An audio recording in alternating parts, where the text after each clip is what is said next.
Hello. Do you ever pull from some corner chaos or noise whenever there is silence in your life? Do you ever pick a fight with someone, get lost in somebody else's problem? Or for some reason you just feel too exhausted or you want to be somewhere else? And here I'm talking. For some reason,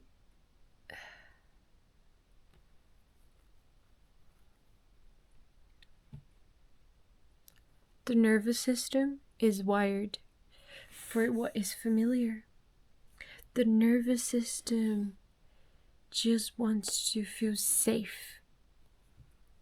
And sometimes the unknown is not safe. At least it doesn't sound and it doesn't feel safe at first because it's not known to the body. So what do? We avoid it at all costs. And that, the act of avoiding it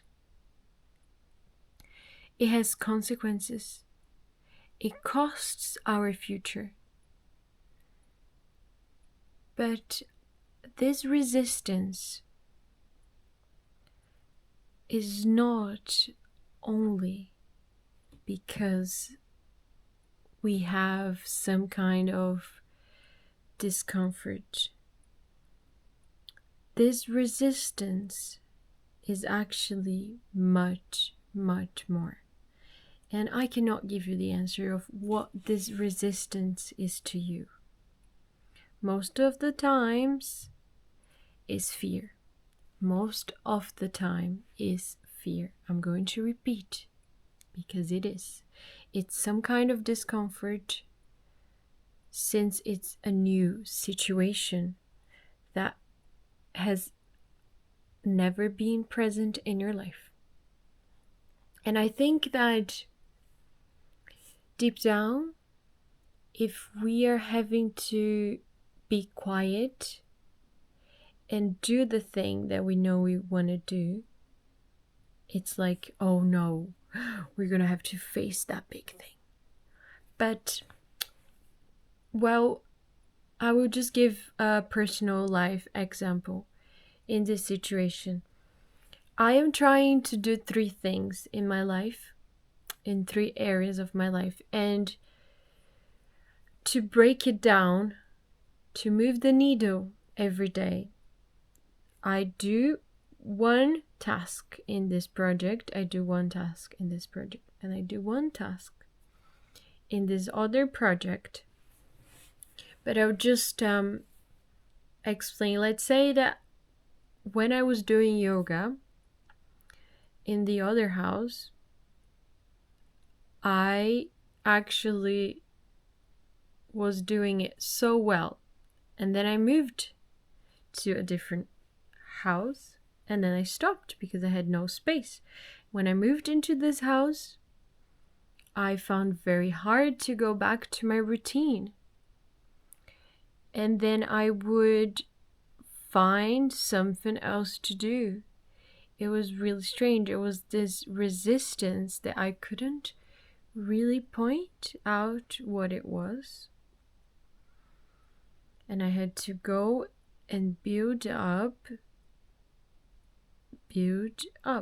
And at the end, I had to really sit with the discomfort and do the thing that I had to do, move the needle. But then it ended up being so much more complex than that because I had fatigue. And that was one of the reasons why I was not able to do it. But I could work myself up. And I think that is a positive thing of my life, of this yoga, because I managed to go back to my routine.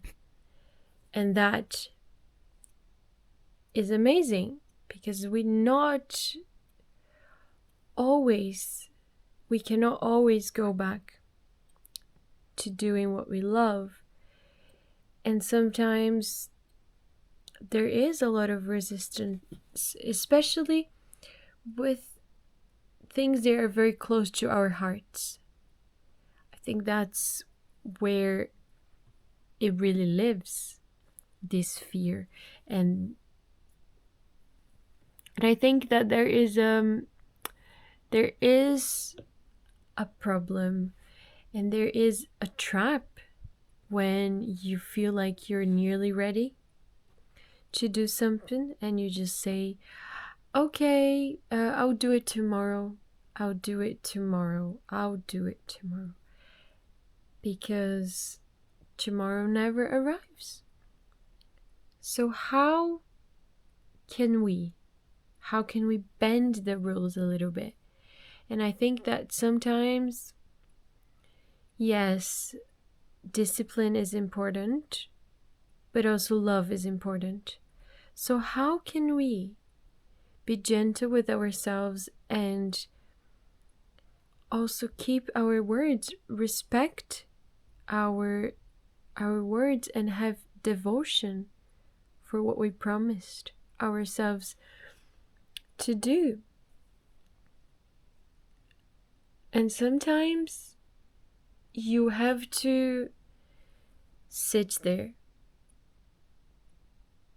with the fear, with that discomfort, with the you don't want to be seen, you don't want to be, you're afraid of being understood, you are afraid of being seen.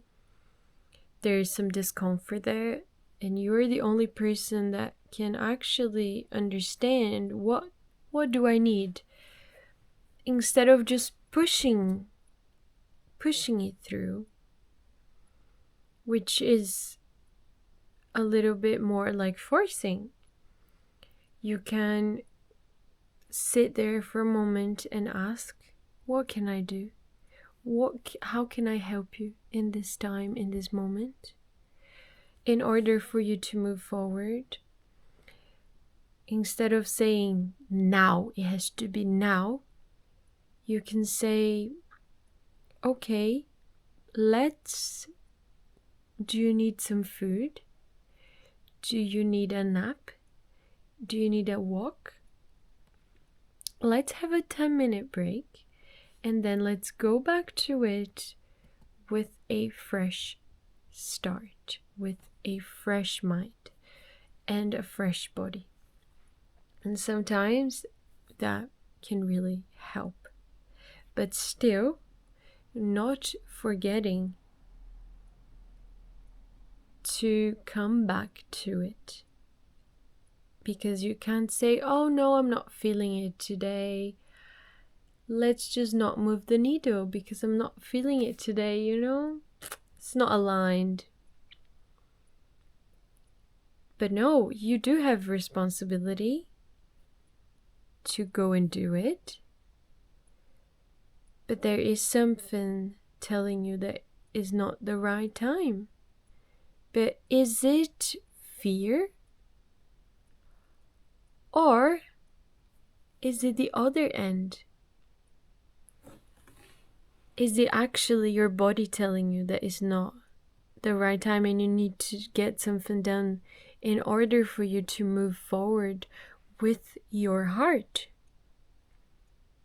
So this is something you will understand once you sit with yourself, or once you go for that walk and you start trusting.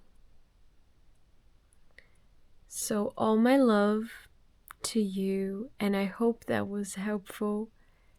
Let's listen to ourselves and to the little nudges that are moving inside, and not forget to follow our hearts and our paths.